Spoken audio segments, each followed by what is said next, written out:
I thought my sister's new husband was just quiet, then I found the messages he never meant me to see. I want to be very clear before I start this. I didn't go looking for anything. I wasn't snooping. I wasn't suspicious. I wasn't trying to protect anyone from a made-up threat. I genuinely believed I was just helping my sister with something small and ordinary. That's what makes this whole thing so hard to explain now. Because when you tell people how it started, it sounds harmless, boring, even. And when you tell them how it ended, they always ask the same question. How did you not see it sooner? I ask myself that too. My sister Emma has always been the steady one in our family. I'm older by 2 years, but she's always felt more put together. Better decisions, better boundaries, better instincts with people. When she introduced us to her boyfriend Luke a few years ago, I wasn't worried in the slightest. If Emma trusted him, that was good enough for me.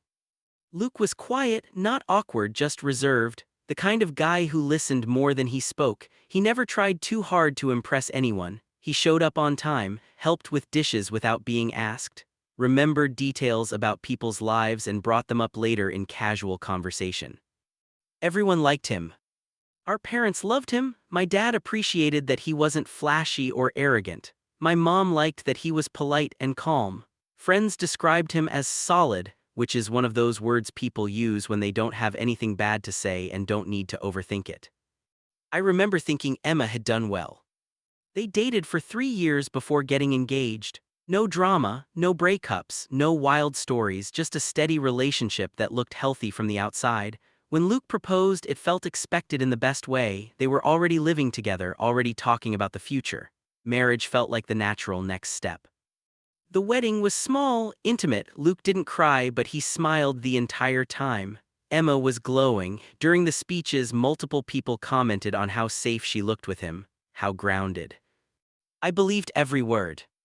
After they got married, things didn't change much. They stayed in the same apartment, same routines, same friend group. If anything, Luke seemed more relaxed, more comfortable around the family. He joked a little more, opened up just enough to feel closer but never enough to draw attention to himself. That should have been comforting. In hindsight, I think it was intentional. The first moment I felt something was off didn't register as danger. It barely registered at all. Emma had asked me to watch their dog for the weekend while they went out of town. Luke had a work conference. Emma was tagging along to make a short trip out of it. I stayed at their place because it was easier than going back and forth. On the second night, Emma called me, annoyed. They couldn't access an account they needed for travel stuff. She asked if I could check their laptop to see if the login was saved there. Luke's terrible with passwords, she said, laughing. You know how he is. I opened the laptop on the kitchen table. It was already logged in. The desktop was clean, no clutter, just a few folders, one labeled work, one labeled taxes, one labeled personal. I wasn't trying to snoop. I wasn't curious. I clicked the browser instead and opened the password manager, hoping it would be there. That's when a notification popped up in the corner of the screen. A message preview. From a name I didn't recognize. And the message said, "She doesn't suspect anything yet, I'll keep it that way." My stomach dropped. At first I assumed I was misunderstanding something. Work context, inside joke, wrong window. I stared at the screen, waiting for my brain to catch up and calm me down. Then another message appeared. Just be careful, her family is around a lot. I didn't move, I didn't breathe, I just stared. I told myself this couldn't be what it looked like. Luke wasn't that guy. Emma would have noticed, I would have noticed, everyone would have noticed. I minimized the browser. The messaging app was still open in the background. And that's when I realized the messages weren't new. There were hundreds of them. I sat there for a long time with my hands hovering over the keyboard, my heart pounding so hard it felt like it was shaking my ribs. I kept waiting for some other explanation to present itself, something innocent enough that I could close the laptop, tell Emma I couldn't find the password and go on with my life. But the words from the notification wouldn't leave my head. She doesn't suspect anything yet. Her family is around a lot. Those weren't vague, they weren't ambiguous, they were careful. I told myself I wouldn't read anything else, that opening the messages would be crossing a line I couldn't uncross. I stood up from the table, took 2 steps toward the couch, then stopped. Because the line had already been crossed the moment I saw those words. If I closed the laptop now, I'd be choosing ignorance, and ignorance felt like betrayal. So I sat back down. The messaging app was open to a conversation thread with a woman's name I didn't recognize. No profile picture, just a name and a long history of messages that stretched back months, maybe longer. I scrolled up slowly, my hands trembling. The tone wasn't flirty in the obvious way. There were no heart emojis, no exaggerated compliments. It was worse than that. It was intimate, familiar, strategic. They talked about schedules, about when Emma worked late, about when family visits happened, about which excuses worked best. Luke wrote things like, "She trusts me completely. She doesn't ask questions. I just need to stay consistent." The other person replied with things like, "You're playing this well. Just don't rush anything. Marriage makes it easier, people stop looking." I felt sick. I kept scrolling, hopping irrationally, that I'd hit some kind of boundary, that at some point it would veer into something I could misinterpret as harmless. But it never did, it only got clearer.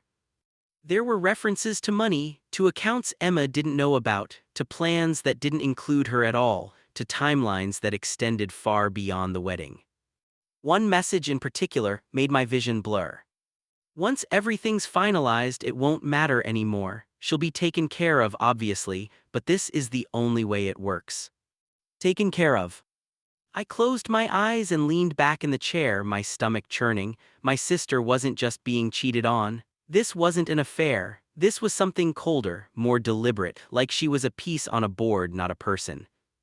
I thought about Emma, about how safe she looked at the wedding, about how much she trusted him, about how often she defended him when people joked that he was too quiet or hard to read. "He's just private," she'd say. "Not everyone needs attention." I opened a different conversation. Then another. Luke wasn't just talking to one person. There were multiple threads, different names, same tone, same careful wording, same references to my sister, to our family, to keeping things clean and controlled. I felt like I was going to throw up. My phone buzzed on the counter, a text from Emma. "Any luck with the password?" I stared at it, my chest tight. How was I supposed to answer that? How was I supposed to pretend everything was normal when my entire understanding of her marriage had just collapsed? I typed, deleted, typed again. "Still looking," might be in his email instead. "Okay," she replied, no rush read. That heart emoji nearly broke me. I closed the laptop and paced the apartment. Every surface suddenly felt wrong, like I was standing in a stranger's life. I replayed interactions with Luke in my head, his calm demeanor, his patience, the way he never seemed rattled by anything. It hadn't been calm. It had been control. I sat on the couch and tried to think logically. I needed to be careful. I couldn't confront him, not yet. If this was as calculated as it looked, tipping him off could make things worse. And I couldn't tell Emma over the phone, not like this, not without proof she could see for herself. I went back to the laptop.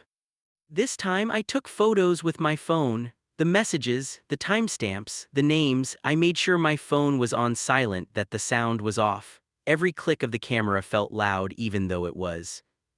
I didn't know what I was going to do with the evidence yet. I just knew I couldn't leave it behind. That night I barely slept. Every sound in the apartment made me jump. I kept imagining Luke somehow knowing what I'd seen, somehow sensing that the balance had shifted. The next morning, Emma texted me again, cheerful. "Conference is boring, can't wait to come home." I stared at the message, my throat tight. Come home? To what? I spent the rest of the weekend going through the laptop whenever I could, carefully, methodically. I didn't open anything unrelated. I wasn't trying to dig up dirt for the sake of it. I was trying to understand the scope of what was happening. And the more I saw, the clearer it became. Luke had been living a double life long before the wedding. The marriage hadn't been a commitment. It had been a strategy. By the time Emma and Luke came back from their trip, I felt like I was carrying a secret that weighed more than my entire body. Emma hugged me when they walked in the door, thanking me for watching the dog, apologizing for the inconvenience. Luke smiled at me, warm and easy, and asked if everything had gone smoothly. I looked at him and realized something terrifying. If I hadn't seen the messages, I never would have known. And that meant Emma never would have known either. For the next few days, I moved through my life like I was underwater. Every conversation with Emma felt like a test I didn't know how to pass. She talked about the trip, about how boring the conference had been, about a couple they'd met for drinks one night. Luke chimed in at the right moments, adding just enough detail to sound engaged without dominating the conversation. He was exactly the same as he'd always been. That was the most disturbing part. There was no slip, no crack, no guilt seeping through the edges. If anything, he seemed calmer than usual, more relaxed, like whatever he'd been managing behind the scenes was going according to plan. I kept replaying the messages in my head, the careful language, the timelines, the way marriage had been discussed not as a commitment but as a layer of insulation, a way to make people stop looking too closely. People like me. I started paying attention to everything. The way Luke positioned himself physically, always slightly between Emma and anyone who asked too many questions. The way he'd answer things for her sometimes, not aggressively, just smoothly, like he was helping her along. The way he gently redirected conversations that veered toward finances or long-term plans. When Emma talked about future vacations, Luke reframed them as maybe next year. When she mentioned looking at houses someday, he laughed and said, "Let's not get ahead of ourselves." When our mom asked about combining accounts, Luke joked about how old-fashioned that was. At the time, it had all sounded reasonable. Now it sounded rehearsed. I wanted to tell Emma immediately, rip the bandage off, drop the evidence in her lap and let the truth explode into the open. But every time I imagined doing that, I pictured Luke's face, not shocked, not panicked, but calculating. Because if he'd been planning this for years, he wouldn't unravel just because someone confronted him emotionally. He'd deny. He'd reframe.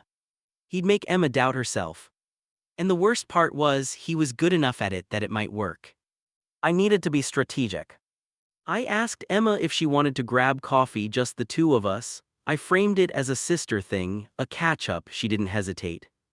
At the cafe, she talked about work stress and small annoyances, nothing serious. I listened, nodded, tried to act normal while my heart pounded. Eventually, I steered the conversation gently. "So," I said, trying to sound casual, "how's married life actually feel?" She smiled, honestly, pretty much the same, in a good way. "And Luke," I asked, "anything different since the wedding?" She thought for a moment. "He's been more settled, I guess, less anxious, which is nice." Anxious. That word stuck with me because it didn't match what I'd seen at all. Luke hadn't been anxious, he'd been controlled, focused, purposeful. "Do you ever feel like he keeps things from you?" I asked carefully. Her smile faded just a bit. "What do you mean?" "I don't know," I said, "just he's very private." She shrugged. "That's just how he is, you know that. He's not secretive, just internal." That was the exact phrase she'd used before, like it had been handed to her fully formed.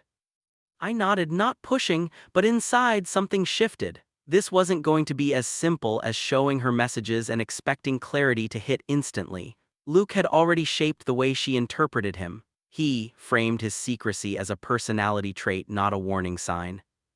That realization terrified me. Over the next week, I stayed close. I checked in more often. I asked Emma questions about mundane things, bank accounts, bills, shared expenses, under the guise of curiosity. Each answer filled in a piece of the picture I'd already seen in the messages. Luke handled most of the finances. Emma trusted him completely. There were accounts she'd never logged into herself. When I asked why, she laughed. "He's better with numbers, I hate that stuff." I remembered the messages referencing accounts Emma doesn't know about. My stomach twisted. I went home that night and stared at my phone for a long time. I knew what I had to do next and I hated it, but avoiding it wouldn't protect Emma. It would protect Luke. I asked Emma if I could come over and help her organize some documents. I framed it as a boring adult task. She agreed without suspicion. Luke was going to be out that evening for a work thing. I brought a folder with me, empty except for my phone. We sat at the dining table pulling out papers, bills, insurance documents, random mail. It felt painfully normal. Emma complained about clutter. I joked about how we'd both avoided being adults as long as possible. Then I said, "Hey, can I ask you something kind of awkward?" She looked up, "Sure. Do you and Luke have full transparency with accounts? Like, could you log into everything if you needed to?" She frowned slightly. "I guess I've never tried." "Would you want to?" I asked. She laughed. "Why would I?" I took a breath. "Just humor me for my peace of mind." That caught her attention. "For your peace of mind," she repeated. I nodded. "Yeah, I know it sounds weird, but after watching a lot of friends get burned financially, I'm a little paranoid. I just want to make sure you're protected." That word protected landed differently. She hesitated, then shrugged. "Okay, I can try." She pulled out her phone and opened a banking app, logged in, then another, then another. Eventually she stopped. "Huh," she said, "that's weird." My heart started racing. "What?" "There's an account I don't recognize," she said slowly. "It's linked, but I don't know what it's for." "Can you open it?" I asked. She tapped the screen. Her face changed almost immediately. "What the hell?" she whispered. I leaned forward, keeping my voice steady. "Emma, before you say anything else, there's something I need to show you." I unlocked my phone.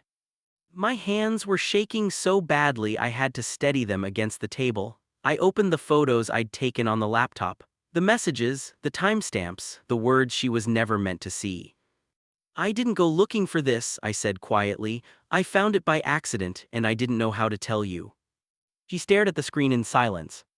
Seconds passed, then minutes. Her face drained of color. "No," she said softly, this can't be real." I watched the denial hit her in waves, the shaking hands, the shallow breathing, the way her eyes flicked between the screen and the door like Luke might walk in and make it all go away. "He wouldn't," she said, "he wouldn't talk about me like this." I reached across the table and took her hand. "I'm so sorry." She scrolled and scrolled and scrolled. At some point she stopped crying. That scared me more than the tears. She looked up at me, her expression flat, stunned. "He planned this," she said, "he planned me." And in that moment, I knew this wasn't just about infidelity or lies. It was about control. Emma didn't scream, she didn't throw the phone, she didn't collapse the way people do in movies when the truth finally hits them all at once. She went quiet. So quiet it scared me. She kept scrolling through the messages, slower now, like she was forcing herself to absorb every word instead of skimming. Every so often her jaw would tighten or she'd press her lips together like she was holding something back. Not tears, something heavier. Betrayal mixed with realization. "This goes back before the engagement," she said eventually, her voice flat, "before he proposed." I nodded, "Yeah." She let out a hollow laugh. "So the ring, the wedding, all of it was part of this." I didn't answer because there was nothing I could say that wouldn't make it worse. Saying yes felt cruel, saying maybe would have been a lie. She set the phone down carefully, like it might break if she dropped it. "I feel stupid," she said.